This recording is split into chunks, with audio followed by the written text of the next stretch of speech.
Hey guys, Manjoume here. It is 2015, almost 16, and the PSP is not getting any younger. It's 10, maybe 11 years old by now. And as such, the game discs, which weren't in great cases to begin with, tend to break down. Case in point, I do have a couple. This is one of the examples, just they become very loose. This is one example of what happens to the UMD cases. That's not great.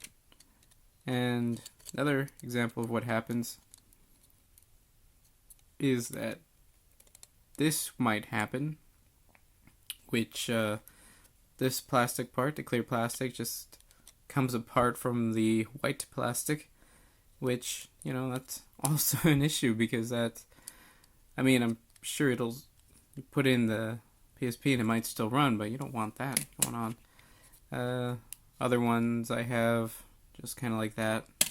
All these I got used, so I don't blame the person who owned them before me, for sure. This one I don't even think had a case, but it's just a sampler disc anyway. And this Ratchet and Clank game, size matters, and it's beginning to get this issue as well. Not all the way, but it's starting, and obviously once it's started, it's downhill from there. But there is a solution, and there are replacement cases.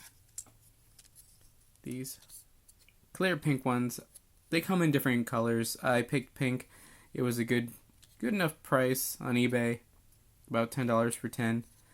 And the best part is that the clear part is the same or connected to the the bezel part, so it's all one piece, so it won't end up breaking in the same way that that Tony Hawk game did.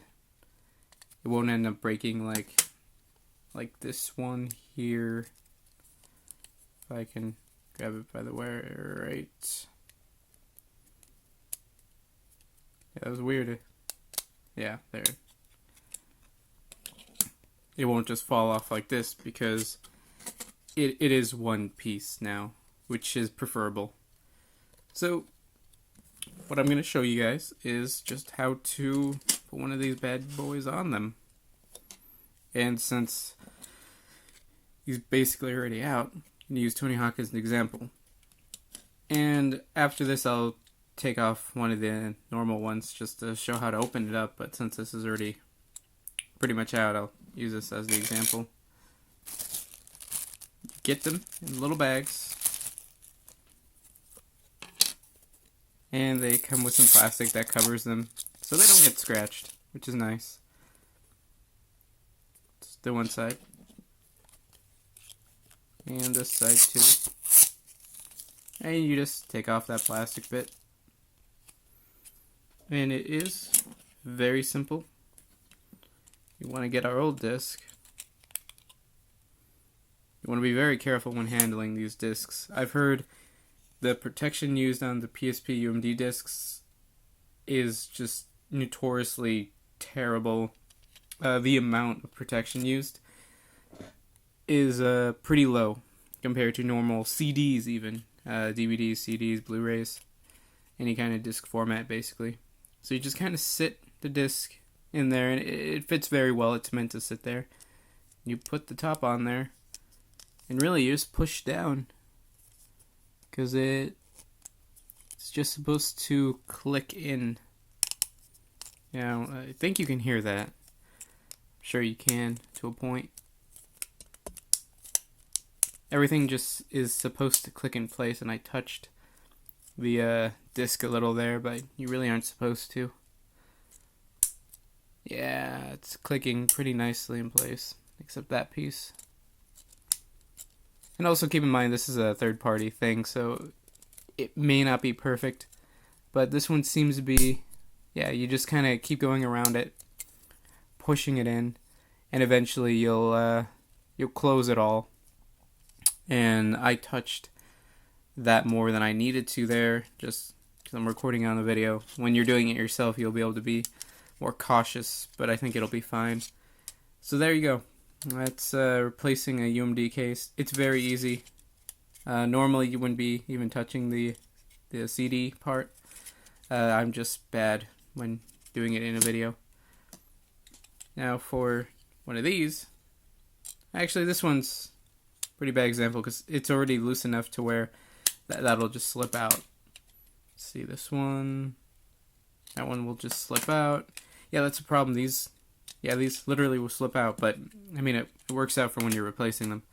Let's see if this is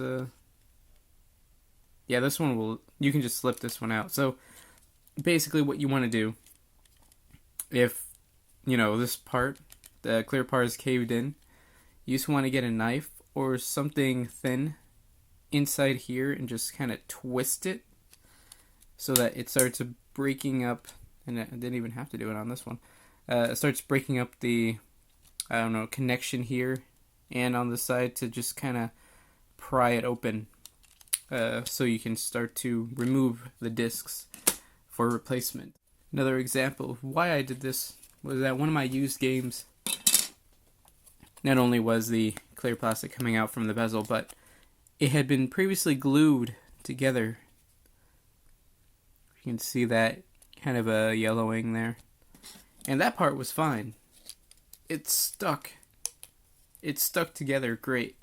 The problem was that, of course, this part, the clear plastic circle, was not glued together. And I don't know if you can really glue that very well.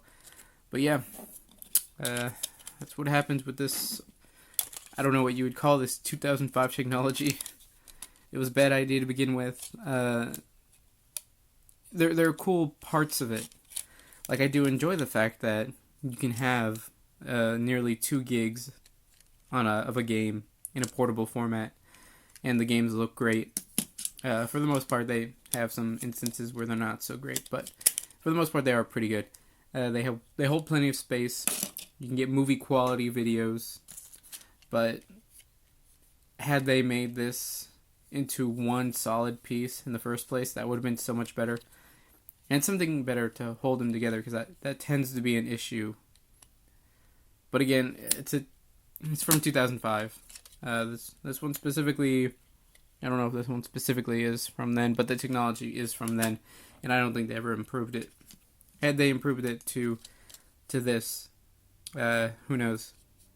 Maybe put a sticker on top or something that says UMD like they had in the first place. But that's really it. That's the only thing you're really missing. Other than that, the icons, but doesn't matter. You know what this is. No other thing looks like this. That's all for now, guys. Manjoume out.